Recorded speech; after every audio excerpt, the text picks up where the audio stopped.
স্বাক্ষরিত সনদের বাইরে গিয়ে কোনো রাজনৈতিক দল জুলাই সনদ বাস্তবায়নের জন্য যে অযৌক্তিক এবং নতুন নতুন ইস্যু করে যে আন্দোলন করছে সেই ব্যাপারে তাদেরকে বক্তব্য প্রদান করতে পারেন। জুলাই জাতীয় সনদ 2025 ঐতিহাসিক অনুষ্ঠানের মধ্য দিয়ে স্বাক্ষরিত হয়েছে। সেই সনদে বিভিন্ন রাজনৈতিক দলের বিভিন্ন দফায় কিছু নোট অফ ডিসেন্ট আছে। সেই নোট অফ ডিসেন্ট গুলোর ক্ষেত্রে বলাও আছে সনদে যে দলগুলো যদি নির্বাচনী ইশতেহারে উল্লেখ করে জনগণের ম্যান্ডেট পায়, নোট অফ ডিসেন্ট গুলো তারা সেইভাবে বাস্তবায়ন করতে পারবে। এখানে আমরা 100% একমত, এখনো আমরা সেই জায়গায় আছি এবং আমরা স্বাক্ষরিত সনদের বাইরে নাই। কিন্তু যেভাবে জাতীয় ঐকমত্য কমিশন সরকারের কাছে সনদ বাস্তবায়নের উপায় সংক্রান্ত যে সুপারিশ প্রদান করেছে তার মধ্যে নোট অফ ডিসেন্টের অংশগুলো উল্লেখিত নাই, একদম নেই। শুধু প্রস্তাবগুলোর ব্যাপারে 48টা দফা দিয়ে তারা একটা তফসিল করেছে।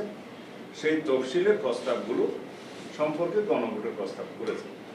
গণভোটের বিষয়ে আমরা একটা জাতীয় ঐকমত্যের স্বার্থে একই দিনে জাতীয় সংসদ নির্বাচনের দিনে একই দিনে গণভোটের মাধ্যমে জনগণের সম্মতি নেওয়ার জন্য জুলাই জাতীয় সনদের উপরে আমরা রাজি হয়েছিলাম। সেই জায়গায় আমরা আছি।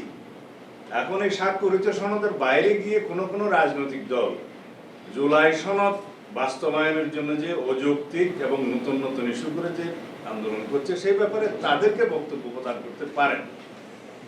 এর বাইরে আমরা সনদে স্বাক্ষরিত যে বিষয়গুলো আছে তার বাইরে যদি সরকার কোনো সিদ্ধান্ত নিতে যায়, সেটা কোনো রাজনৈতিক দল যারা সনদে স্বাক্ষর করেছে তাদের উপরে কোনো দায় দায়িত্ব বর্তাবে না বা মানতে বাধ্য নয়। এই মেসেজটা দেওয়ার জন্য আজকের আমাদের এই সংবাদ সম্মেলন। সাংবিধানিক আদেশ যেটা জারি করা, আপনারা রাষ্ট্রপতি জারি করবে এই পক্ষে ছিলেন, অন্যান্য দল দাবি করছে যে প্রধান উপদেষ্টা করবে। আসলে ওই জায়গায় অবস্থানটা কি আছে? আদেশের বিষয়ে আমরা স্পেসিফিক কোনো প্রস্তাব এরকম দেইনি যে আদেশ কে জারি করবে। আমরা একটা সাংবিধানিকতার মধ্যে আছি। সাংবিধানিকভাবে এই সরকার শপথ নিয়েছে, সবকিছু আইনানুগভাবে চলছে। তা এখন কোনো অধ্যাদেশ জারি করার ক্ষমতা এই সংবিধান অনুসারে রাষ্ট্রপতির। যদি কোনো আদেশ জারি করতে হয়, সেই আদেশের মর্যাদা যদি আইনি হয়, সেই আদেশ জারি করার মতো কোনো সাংবিধানিক অবস্থা বাংলাদেশে নেই।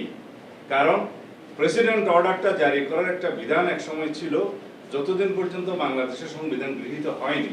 আপনারা সবাই জানেন সেরকম পিইউ অর্থাৎ প্রেসিডেন্ট অর্ডার নিয়ে তখন রাষ্ট্র চলত। সংবিধান গৃহীত হয়ে যাওয়ার পরে রাষ্ট্রপতির আদেশ জারির আর কোনো বিধান রইল না, সেটা বিলুপ্ত হলো।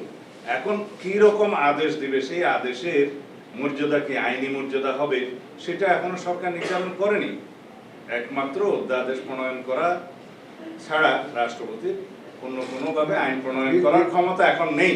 Between two sessions of parliament হ্যাঁ, রাষ্ট্রপতি অধ্যাদেশ জারি করতে পারে। এখন যেটা করছে আর কি, রাষ্ট্রপতি অধ্যাদেশ জারি করে রাষ্ট্রপতি যেটা করছে, কিন্তু আদেশ জারি করার কোনো বিধান বর্তমান সংবিধানে নেই। কিন্তু যদি এখন কোনো প্রজ্ঞাপনকে আদেশ নামকরণ করতে চায় এবং সেটার আইনি মর্যাদা না থাকে, সেটা প্রজ্ঞাপনের মাধ্যমে সরকার প্রকাশ করতে পারে, গেজেট নোটিফিকেশন, আইন হবে না সেটা।